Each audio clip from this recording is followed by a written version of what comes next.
వల్లకాటి రాజ్ కుమార్ గారు విజయం పొంది మరి ఎన్నిక కాబడినటువంటి ధృవీకరణ పత్రం తీసుకున్న తర్వాత ఇప్పుడు గౌరవనీయులు శ్రీ వల్లకాటి రాజ్ కుమార్ గారు ప్రమాణ స్వీకారం చేస్తా ఉన్నారు. దయచేసి అందరూ నిశ్శబ్దంగా ఉండాలని మీ అందరితో కోరుతా ఉన్నాను. దయచేసి అందరు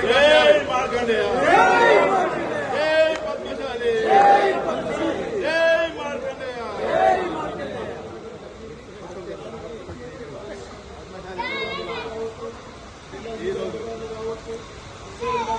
తెలంగాణ రాష్ట్ర పత్రికల సంఘం టీఆర్పీఎస్ అధ్యక్షునిగా నన్ను ఎన్నుకున్నందుకు మనస్ఫూర్తిగా శిరస్సు నుంచి నమస్కరిస్తున్నాను. ఇంతకుముందులాగా